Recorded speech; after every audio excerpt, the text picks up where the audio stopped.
You all right? I'm okay. No doubt. Okay. So any clicks, yeah? Okay.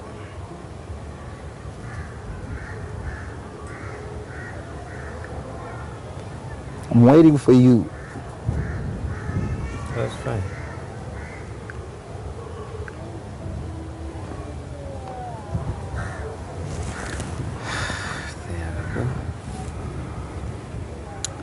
Mambo vipi? Habari ya jioni. Saisi hapa tuliahidiana kwamba we shall meet again with Bwana VTT, and kidogo tumechelewa kwa sababu jua ilikuwa kali. Huku ni Mombasani, jua inatoka mapema, inazama pia kuchelewa. Kindly bear with us, but we are good to go.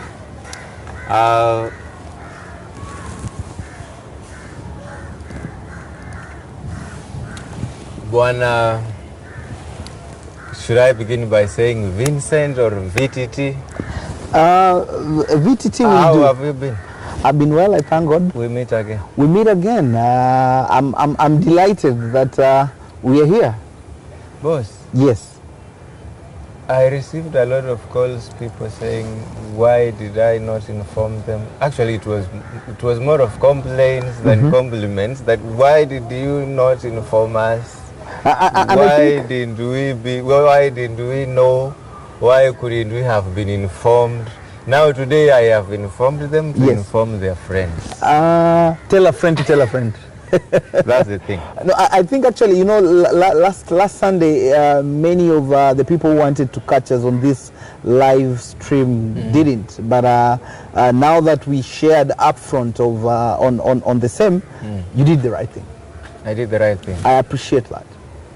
So how is the going? The going is good. We thank God. We are here, safe and sound. We are healthy, and that is reason enough to really be thankful and honor God for that opportunity, especially at such times. All right. Yes. Today we're talking about a crucial thing. You know, when you shared the theme, I got goosebumps. Like, what's happening? But it's a timely topic, rising above the storm. It's a very timely theme. All right. And considering, I mean, we are going through COVID-19 season. There have been a lot of layoffs, just like we mentioned last Sunday. Yep. If we don't talk about these things, then we will be doing injustice to society. Right. So it's only important that we have conversations that will guide the people on how do we rise above this storm that is COVID-19 and have our heads above water, staying afloat. And even during this period, for people to still be productive and for things to run. Ideally, that's why it's important that we have these conversations. And thanks to Word Cafe, through your organization, that we are able to talk about these things. I've been in the wild for some time, and there's this bird called an eagle. An eagle. An eagle enjoys the storm. Sure. In fact, if it was told the storm is heading west, yes, it will have to go west because very fast. That's a free lift. True. Have you ever heard of this? It's one of the characteristics of the eagle to rise above the storm. And from even a spiritual perspective, the eagle is one of the birds mentioned in the Bible. And looking at some of the characteristics of the eagle, it's a resilient bird. It doesn't fear. It doesn't fear the heights. It doesn't fear the storms. And it actually lives for very many years. Are you aware? It does live for many years. There's a period in the life of an eagle that it sheds all its feathers.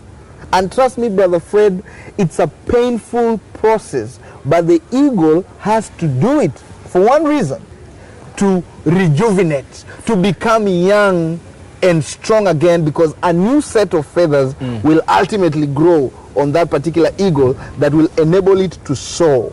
But remember, it doesn't matter how long. It doesn't matter first the pain, because it literally plucks its feathers itself. Right. It goes on hibernation, plucks its feathers, meaning for quite some time it will not be able to fly. The pain it endures, then eventually after some time the feathers grow and it gets back to gliding as the super bird that it is. Now, relating this story with our daily lives. Yes. Are we in a storm? Absolutely. This is a storm. I mean, look at the social media feeds, look at the news. Big institutions like even, big hotels are laying off their staff. Even the media house, all of us are aware of the 90% layoffs that happened in MediaMax. And these were big brands. These are big brands as they were. So if such is happening, I mean, the strife that people are getting is a lot. And that's why we need to talk about how do we rise above this storm that's already happening. For example, the teachers who are in the private sector, most of them are affected. Look at even transporters, particularly passenger buses who rely on ferrying people to Nairobi, to Mombasa. Now there is cessation.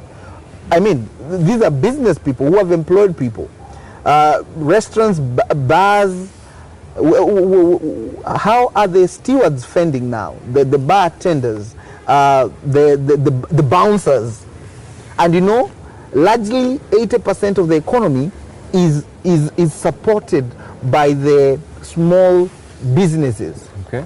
Na hizo zote sahi kuna nyingi ambazo hazifanyi kazi.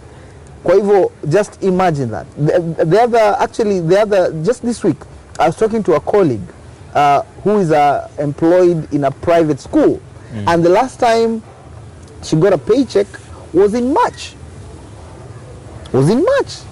So the key question is, how do we navigate through this particular storm that COVID has precedented, and how do we grow through it?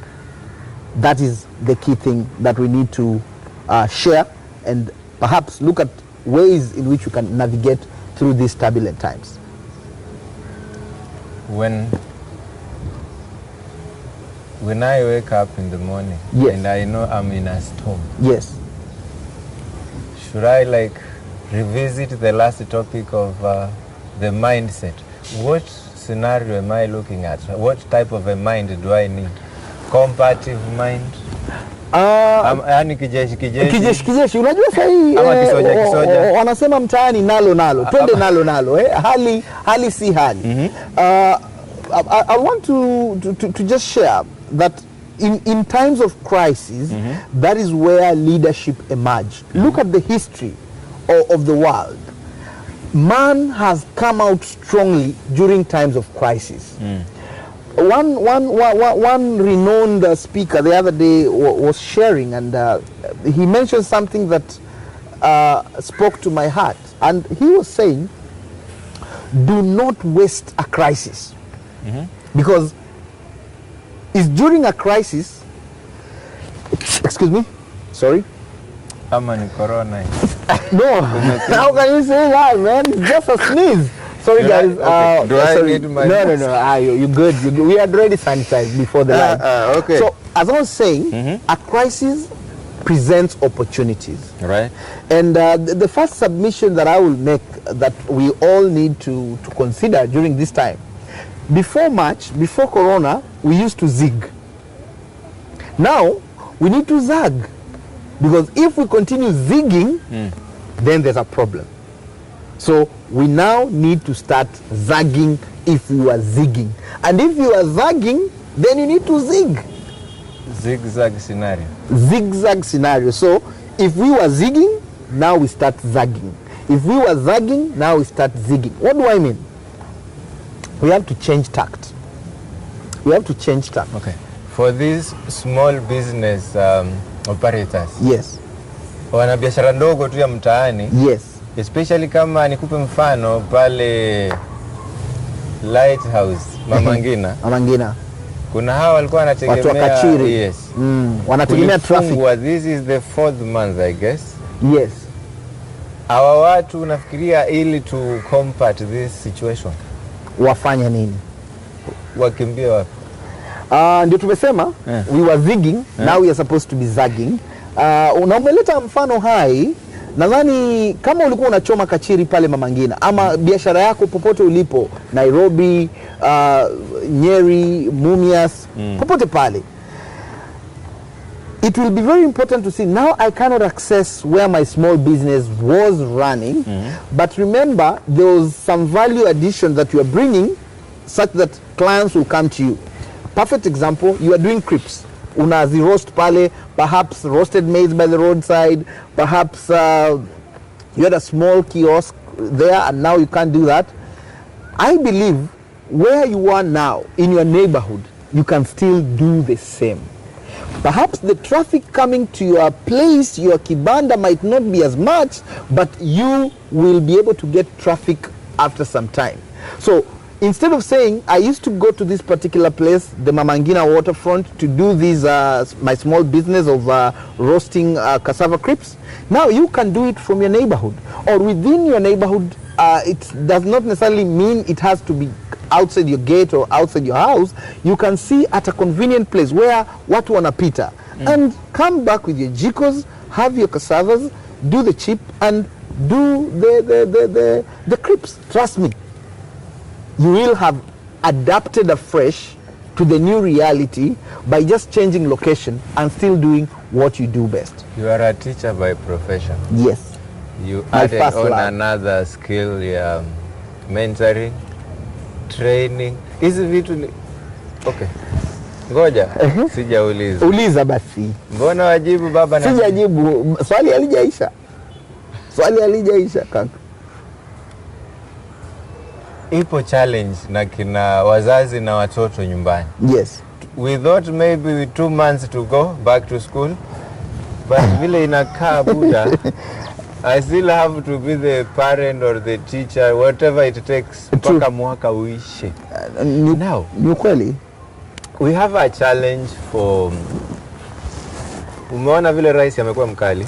Amekuwa mkali na kwa sababu hali zinazidi kuwa tete. Yes. Rais yako mkali particularly pande fulani. Oh, unazungumzia machifu? Yeah,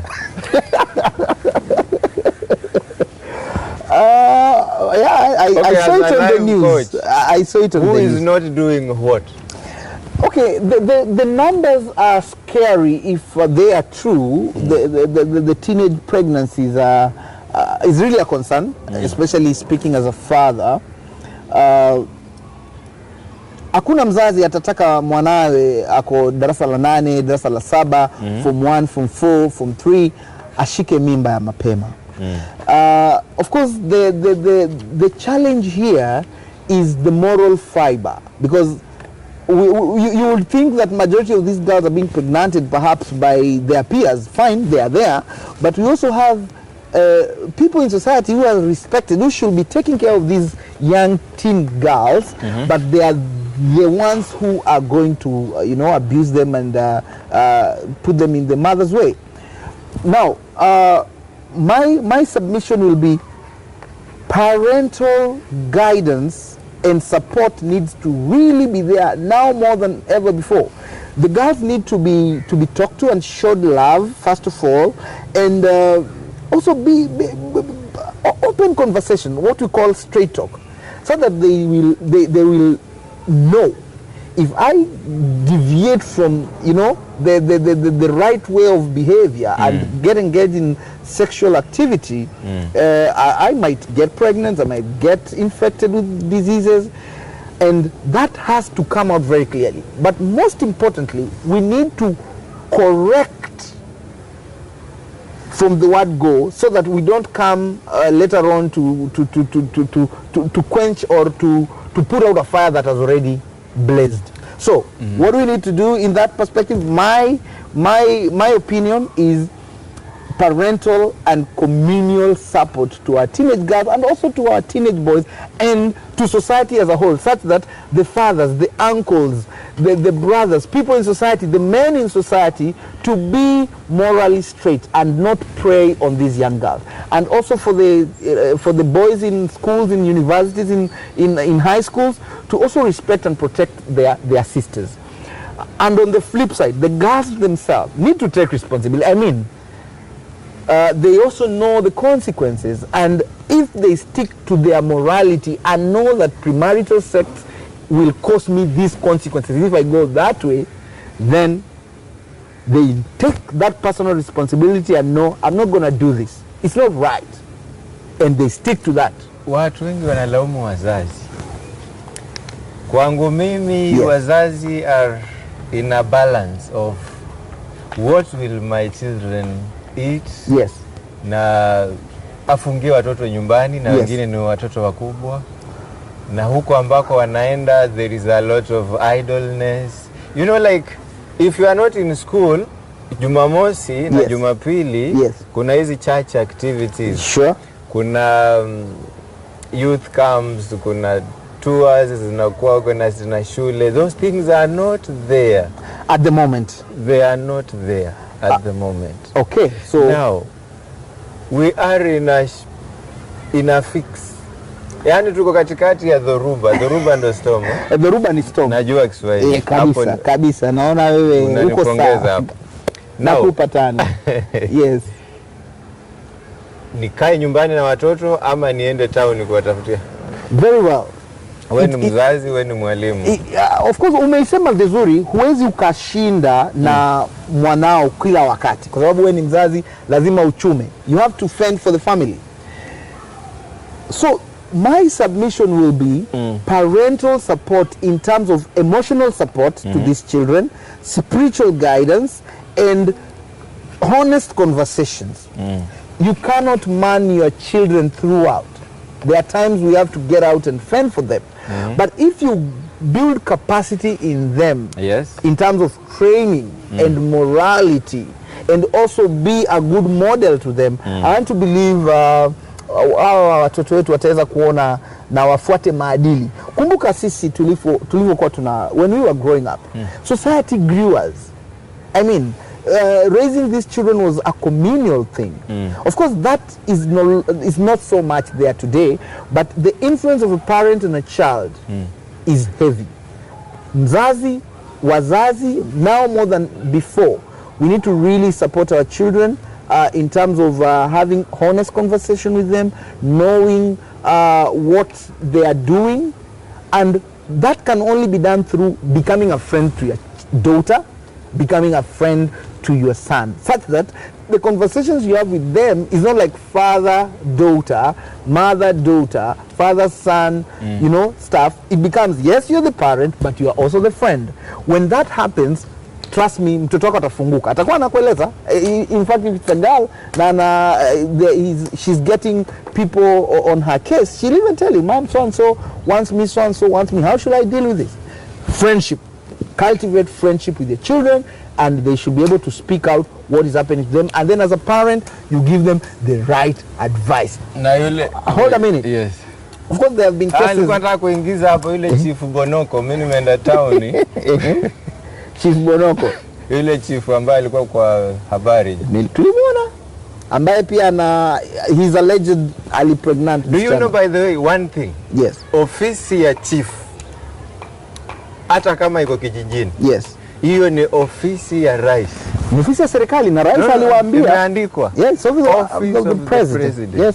Aliwahamasisha na wakawakumbusha as the local administration in the various parts of the country, they need to act the part. So it calls back to what I've mentioned, moral fiber.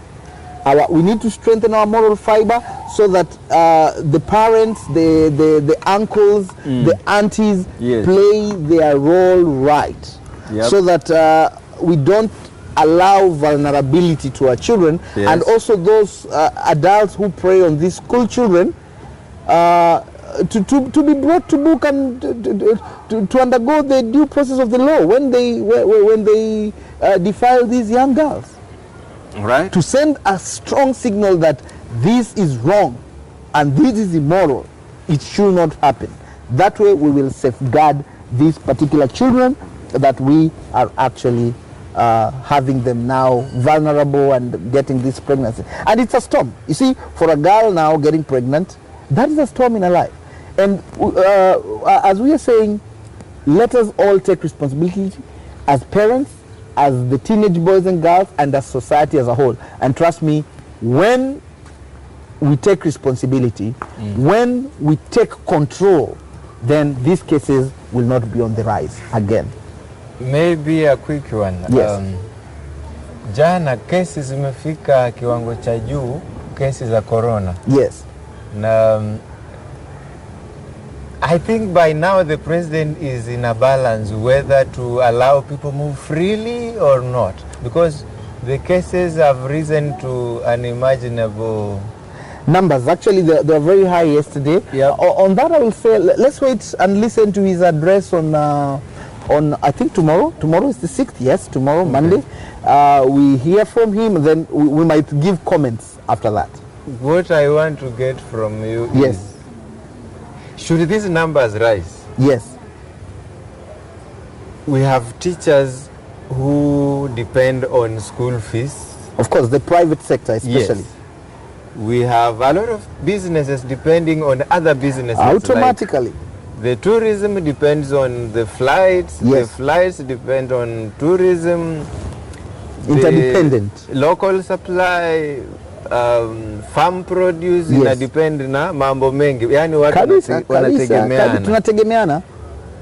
How do we navigate? Yes, how do we navigate in this thing now? Because maybe, yeah? Yes. With all the faith that I have, yeah. I'm not running away from it, but maybe we may be headed to the difficult time.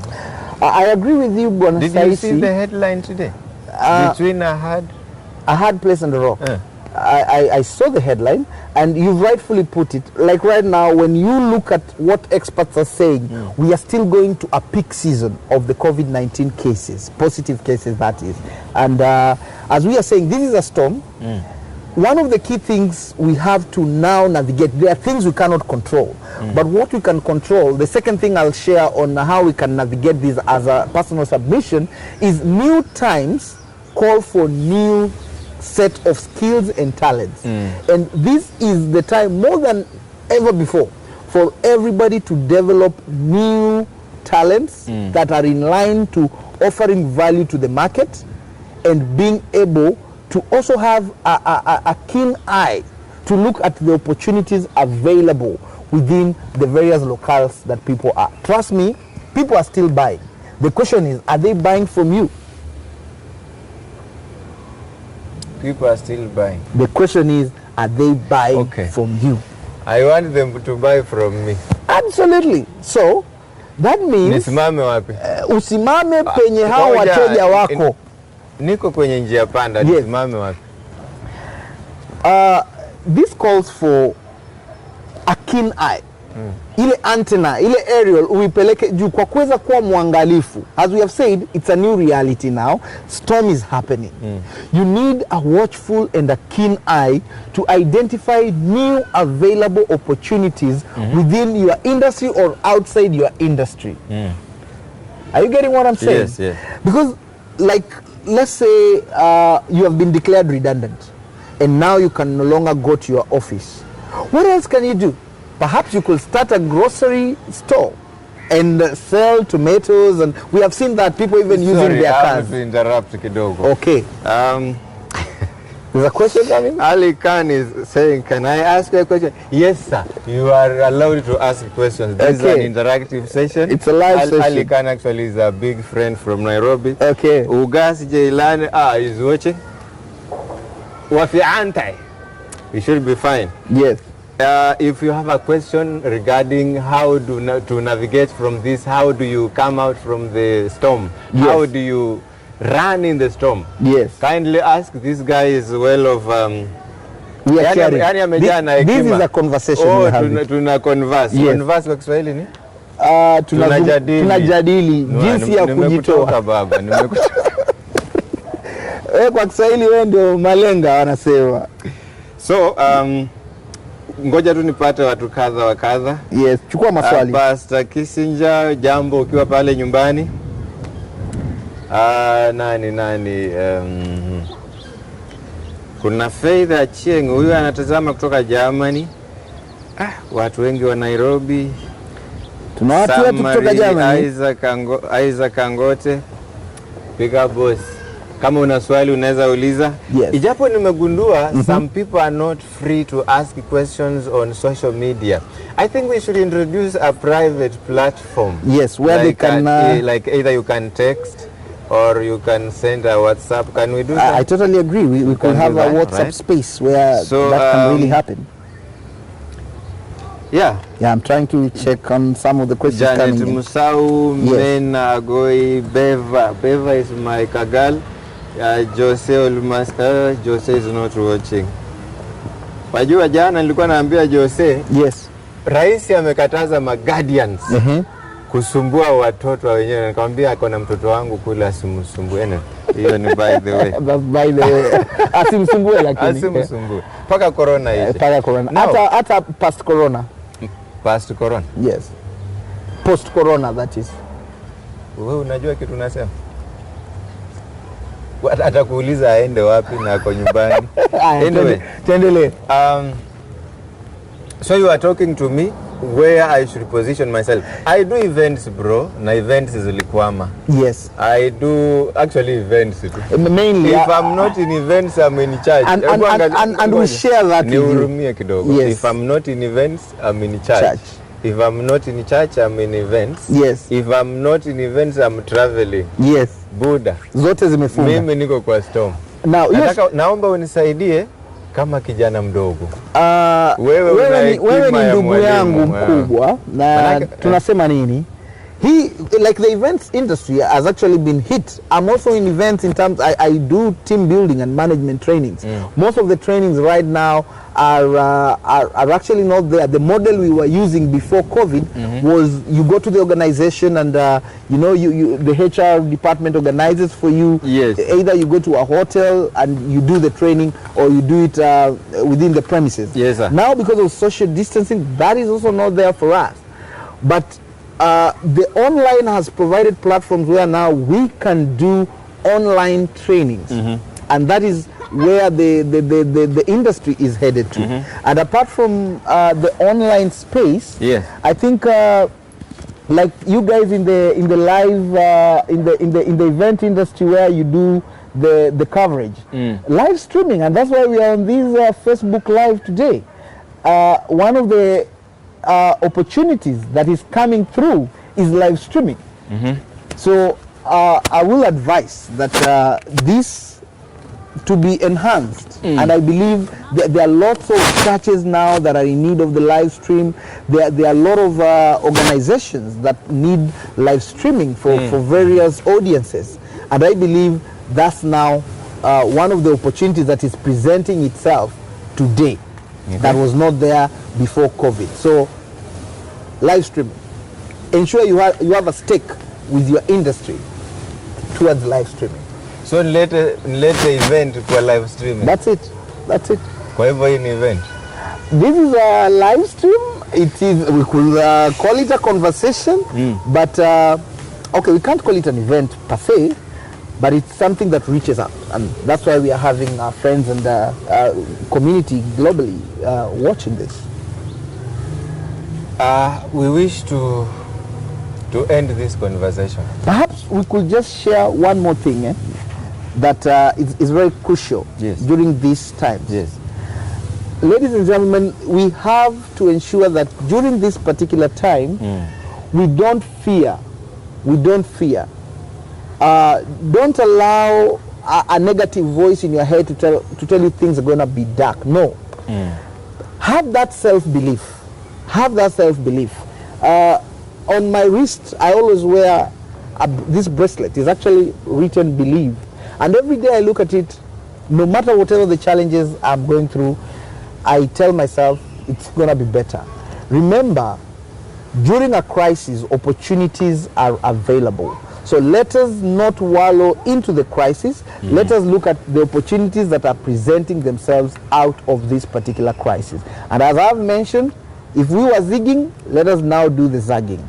And of course, change tact. The key thing that we need to rise above this storm is changing tact. And as long as we will be able to change tact, then we shall thrive and we shall stay afloat, because many successful businesses have been started during times of depression, times of crisis, and offer solutions. So all of us need to look at how are we going to offer solutions during this particular period. I think you're aware, I embarked on online coaching in terms of premier writing skills, and we are offering value to learners between the ages of 12 to 17. So if any viewer, you're watching us and you have a learner between the ages of 12 to 17 years and you want us to prepare them and turn them to become award-winning writers, we'll be sharing a link where you can join us. And that's one of the ways we are doing to offer value and support to the many young teenagers who are at home right now. Writing is a big business, and we are having lots of writers needed in terms of copywriting and even different online magazines which are looking for writers every day, paid up writing. So we are building these skills. It's one of the ways we are contributing to value during this particular time. So let people believe that they still got what it takes for them to navigate. Let nobody fret. Let nobody get into fear and depression. And as long as that belief is in you, then there is no way that you will not thrive. As a man of faith, yes, do you think we can make it through? we are making it through, bro. We have already said we are making it through. We are adjusting with the tide, just to add the other way of rising above any storm. Adjust with the tide. We are lucky we are here in Mombasa, and every time you go to the ocean, of course now it's been months before going, but there's always the tide. There are times the tide goes high, there are times the tide goes down. So we need to adapt with the tide, and as long as we'll be able to adapt with the tide, ladies and gentlemen, I believe we will be able not just to survive the COVID period, but we shall thrive through this particular season. Adaptation. Christine is watching from Vihiga. All the way. Joan should be in the US. Kama hakukwama huko, sijui, lakini huko ndo. Valentine is watching, nafikiri yako mtaani mahali. Good. Emily na Wire Sikuku is watching.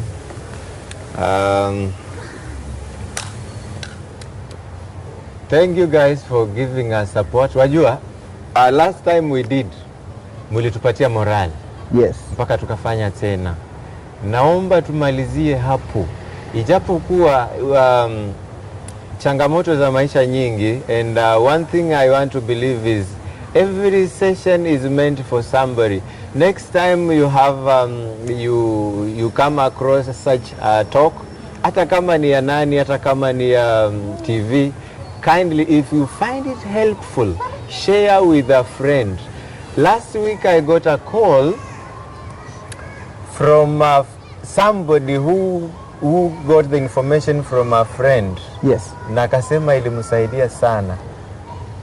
So if at all you find this piece of information helpful to you, kindly pass it on. We normally say sharing is caring. So you share, and you never know, somebody might just need this to get through their day. And I want to, just before you close, to appreciate Word Cafe for organizing this. It's really an honor to have you hosting me on this live streaming, and yeah, let's do this, brother. I appreciate everybody. Vince is the trainer, yours truly. So Bwana Saisi, back to you as we close this live stream. Pole, sikukupa chai japo pana cafe. You know, like where I come from. Nangoja chai. Where I come from, ukitaja cafe. Hata kama umesema kafu. Yes. Kafu bado ni kuna chai haina sukari. Italetwa kafu. Chai dubia. Iyo. But I wish ningekupa chai leo, lakini Mungu akipenda. Yes. naongelesha mtu mmoja atuletee chai ama kahawa ama maji.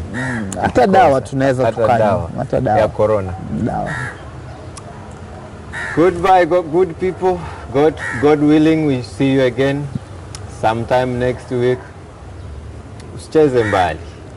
Salimia rafiki, mwambie bado tupo. Next time tutawapa namba ya kuuliza maswali chini ya maji. Manake next time tutakuja na topic kidogo ambayo ni tofauti. Perhaps you would wish to ask a question. Tutakupa ujanja. Very well. God bless you. As we finish VTT, I believe we are rising above the storm.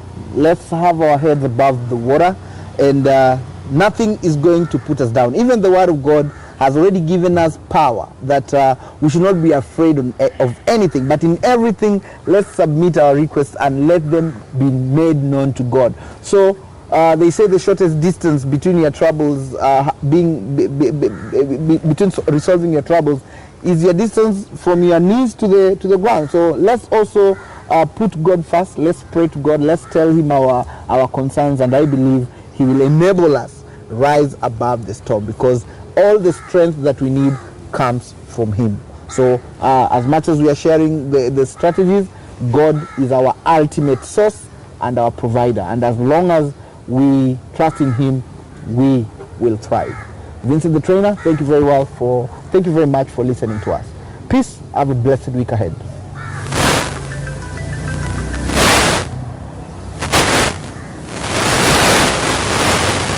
Well, that is it. Tumemaliza. Pastor Kissinger Alwende says, it has been a really nourishing. God bless you people. Greetings to VTT. Buddha unajulikana. Greetings received. Henry Apenja is watching all the way from the US. Maze, keep safe. Keep safe. Kaeni tu nyumbani. Bado we need to see you. Sure. Yeah, Steve is watching from somewhere within the coast. Apostle Simiyu is watching from Kericho County. Huyo ni mtu wa nguvu. I wish to host you here, sir. So, omba tu magari ifunguke, ndege ifunguke, SGR ifanye kazi. Either nije ama uje. Mungu awabariki sana. It's been a wonderful time. God bless you guys. God bless.